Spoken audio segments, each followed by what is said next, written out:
Je vous remercie beaucoup, Madame, de votre présentation extrêmement intéressante. Et maintenant, nous allons écouter Monsieur Babinet qui va nous parler de le linceul de Jésus dans les évangiles. Je vous rappelle. Cloth, which means which has the original meaning. I would like to remind you of the Marcus narration when Jesus was arrested. Saint-Daune, le suivant. Had as only clothes, only dress Sindon, and this was stopped, but leaving the Sindon escaped. If we go back to the Shroud, we can say that the word Sindon led to the French word Sindone, which we can find in the Larousse Encyclopedia, with the following explanation. Sindon, Latin Sindo, Greek Sindon, which comes from Sintos, Indos, Indian. Religious history. Shrouds with which Jesus was buried. I would like to stress that in Greek the word is a female word. They speak of Sindone, while the same word is a male word in French and again female in Italian. The second Greek word, Otonia, which is a synonym of Sindon, in Lucas 14:12 and in the line it is said the discovery of the empty grave is signaled by the presence of Otonia. The Greek word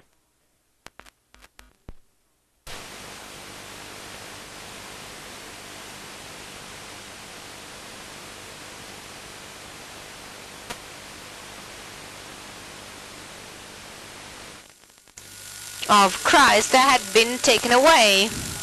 When we study the fourth Gospel by John, we can find other details as to the burial of Jesus' body, naked after that soldiers had split his clothes. He was bound with Otonia, John 19:40. And the same word, Otonia, is repeated 3 times, line 25:7. So if we want to translate the word Otonia with Bente, we could say that John ignores the existence of the shroud, and this contradicts the synoptic gospels. As a matter of fact, Otonia and shroud, Sindon, as they are used in the biblical writings, have a meaning which is an equivalent meaning. They are synonymous. As a matter of fact, in the Greek manuscript of the 70, Judges book 14, the word sedimin, we heard the word sardine in Hebrew, which means sheet or shroud, means actually line cloth. And we read for the first time line 14:12, Sindonas, and the next line we read Otonia. For the same passage, we have a repetition of the word Sindonas, the word Sindonas. As you can see on this page, on the slide,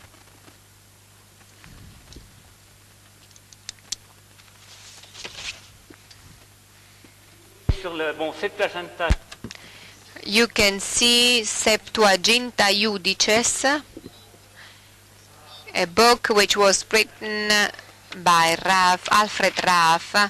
Page 465, we have lines 14, 12, and 13, and we have the two manuscripts on the same page.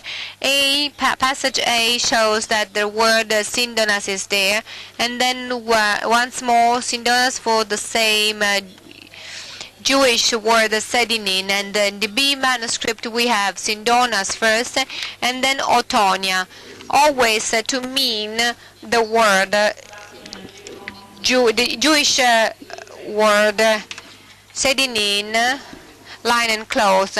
They are part and parcel of the Old Testament, and they were written before Gospel. So we can draw the conclusion that for Lucas, as for John later, who doesn't speak of shroud, if the word Otonia indicates in the plural form the shrouds, these words designate certainly, and in a priority way, the shroud, that is the sheet within which and with which Jesus was buried. You can take this slide away. Another, there is Sudarion, John, line 27. Peter sees in the empty grave the Sudarion which was on his head. Sur la tête du mort, It is a cloth which had been put on the head of the corpse. In the previous 11th chapter for Lazarus, John uses the same word, Sudarion, explaining that this is a cloth wrapped around the face. However, it is hard for us to think or imagine that John's Sudarion can correspond to the Sindon of synoptics. Not only Sudarion is not mentioned by John, but how it is possible to reconcile the synonym aspect between Otonia and Sindon with the second equivalence between Sindon and Sudarion. This would imply a confusion which would be so surprising from an author of the fourth gospel, because in 26:7 Peter says that Otonia and Sudarion, since Otonia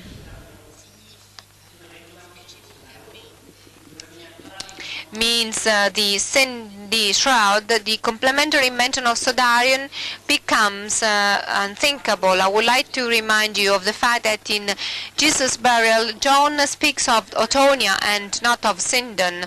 However, some translators stress this possibility. No, this is not the slide. Do not show that slide, otherwise people read it.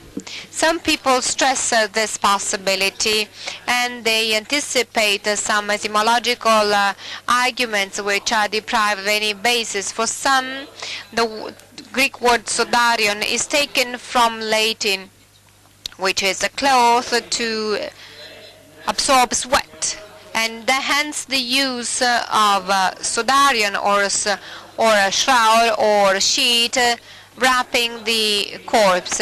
During the Roman period, it was the size of Sudarion had the size of towel, which was wrapped around the neck and which was aimed at absorbing sweat.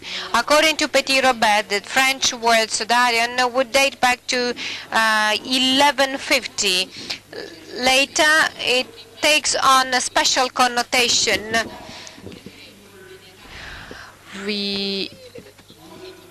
stressing the lere Sudarion. However, this word is quite misleading. We cannot assimilate to a sheet. We cannot translate the word Sudarion with the word as it is done in Jerusalem Bible. This is certainly a mistake. Other translators connect Sudarium to a Semitic origin, which is older. Emar bases his demonstration on the Aramaic word Sudara, which we can find in many old texts, to indicate not a cloth, but rather a very wide piece of fabric which was used in the eastern part, which was a cloth or a kind of veil wrapping the person from head to feet. It was also used for dead people because they were used to be dressed with their own clothes. The war institutions in the Old Testament. Lazarus' resurrection, sudarium wrapped around his face, cannot cover the whole body. This was something unusual. So, as other narrations make us assume, the same is true for the son of Nain's widow, Lucas mentions. And we can also see what is said for Tabitha resuscitated by Peter in Joppe. In the various examples, no mention is made of a sheet or a shroud which wraps the dead's corpse or body. To go back to Lazarus, whose hands were bound, how could he come out of the grave? John in line 27 said that sudarium wrapped Jesus' body. Bruno Bonnet strengthens this argument by saying that when Lazarus comes out of his grave, it is not his face but the face of the outside look which is seen by those who are present there.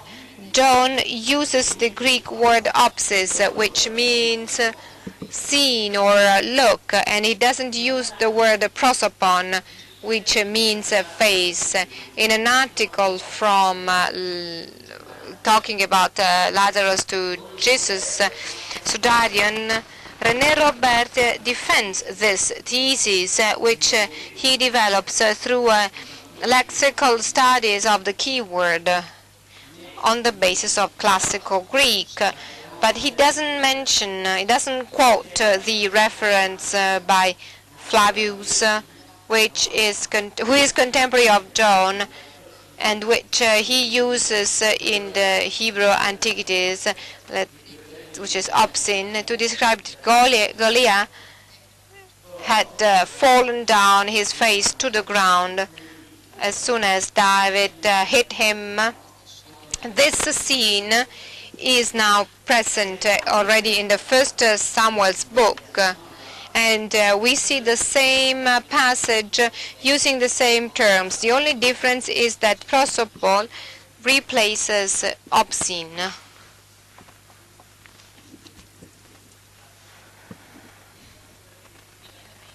Here you have the two texts. Obscene, which is presented. You see here the word obscene as it is reported in the Jewish Antiquities by Flavius Joseph. Goliath fell down with his face to the ground, and in the first Samuel's book we read Kai epessen epi prosopon 1749, and he fell with his face to the ground. You see here the word face, it is the Jewish word for face, while in the first book the mention is made of opsin. If we compare these two books, we have the evidence that during John's period, contrary to research carried out by René Robert and the intuition by Bruno Bonnet and Mar, the word obscene and prosopon are synonymous to designate the face. I'd like to stress that the reference to Flavius Joseph is reported in Voltaire Boer, English Lexicon of the New Testament. To conclude, as indicated previously, the equivalence in biblical writings between Otonia and Sinton, proven in the double translation of the 70 of the Judges book, doesn't allow any assumption which makes the the word in the fourth gospel as a shroud. What are the features of shrouds used for burying Jesus? In the gospel narrations, there are kind of summary explanations. Let's try and summarize them. A shroud, a linen cloth wrapping the corpse. Otonia, which bind them, this kind of bandages around the body, and the sudarion on the head. It is the same information we find for Lazarus when he comes out of the grave. We see that there is this shroud around the face, and then there are some bandages around the feet. Line 2012, John says that two angels were seen where the corpse or Jesus' body was lying. So it was lying on the bank, digged in the rock, like you can find in Jerusalem in the graves of the valley. Though collection of information is rather short, the gospel reader can find some information, news. Jewish people had the habit to use a chin bandage, which was fixed around the face, and this is a practice prescribed by Mishmash Sabach 23:5. Few bend hands and feet with bandages. As to Jesus, linen cloth was used, which wrapped the whole body as in a sack, and finally the corpse was laid on that bank.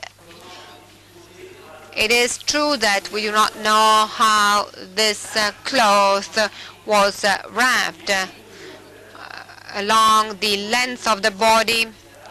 Part of this cloth was placed above, and the other one was under and the other part was under the corpse, and it wrapped the face and the feet in an important place. And an important point is the following: the sudarion is placed inside the shroud, therefore in the internal part of Otonia, since John uses the word Otonia and not shroud, and not Sinton. All of this is explained on the basis of John's testimonies. John's of Arimathea and Nicodemo, they took Jesus' body and they wrapped it in shrouds. The discovery of the empty grave. Next slide. The fourth gospel speaks of the discovery of the empty grave, the arrival of John on the Golgotha, and make this is an eyewitness from this point of view. And here we have a guarantee of his judgment, and we are guaranteed about this truth. We know what researchers have been done. Nevertheless, if we look for the exact significance of the words and we take the philology of the Greek language, then we see that the text is very realistical. The Sindon and the discovery of the empty grave in John 23:10, and this is a history published in Esprit of June 1988. I tried to complete the words by the exegetes. So I presented a new translation of the Epistle 20b7, thereby replacing sudarium with a cloth linen chin bandage. Here we have the Gospels according to St. John. He clothes, the chin bandage and the sudarium being laid on the head of Jesus, and which did not lay on the ground together with the other cloths, but which were instead wrapped. So on the basis of this testimony, the chin bandage is always wrapped inside the sheet. That is in the only place where the head of Jesus had lain. So my translation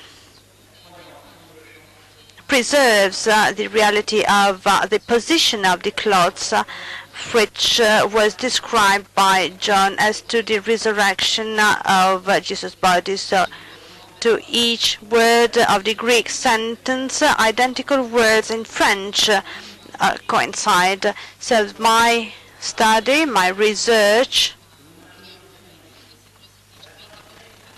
is not to be doubted.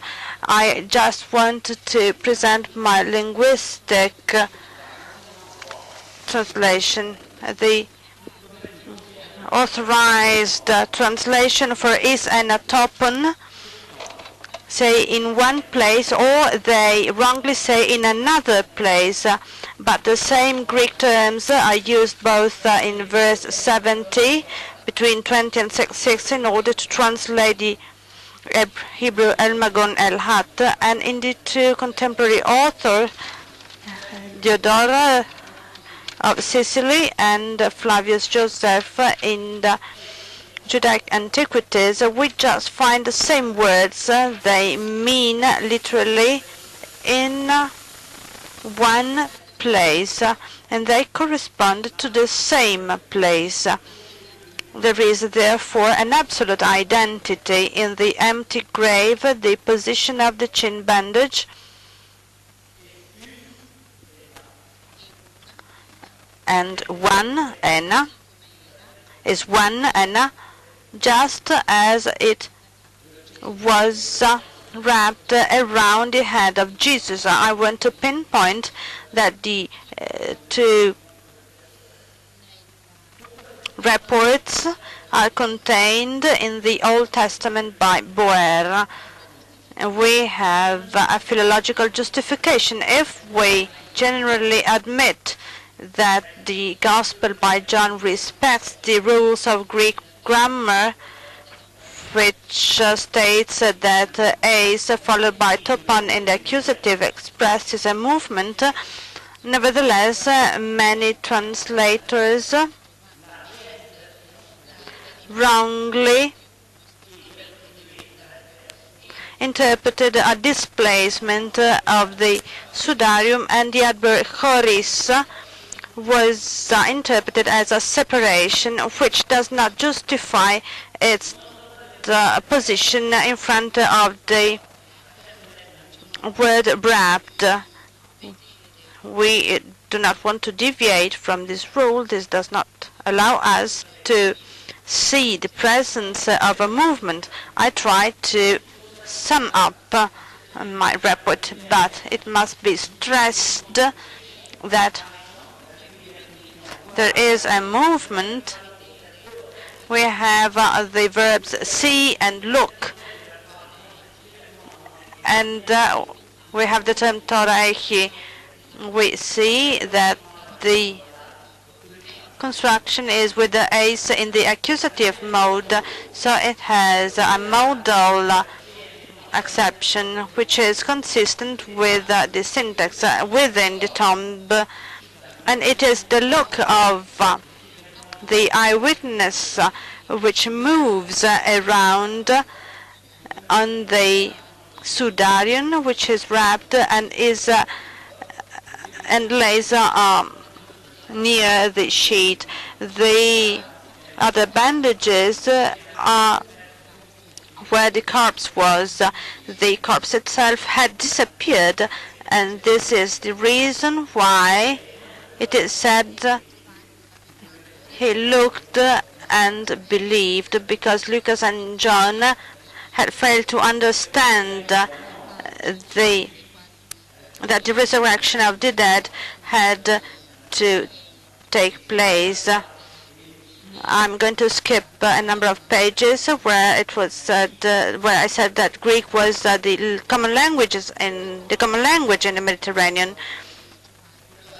There is a translation of the Gospel by John, which was made by John Dark. As to the Shroud of Turin,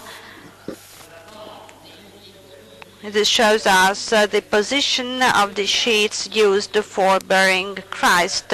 So there is a double human imprint. The one is a frontal and the other is dorsal.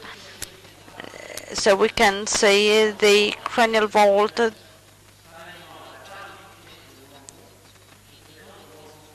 There is a superimposition of the two cloths, which results in a white space. So if we start from this, we can admit that the sudarion mentioned in the Gospel was a long linen sheet which was wrapped partially around the body of Christ and partially was along the frontal part of the corpse.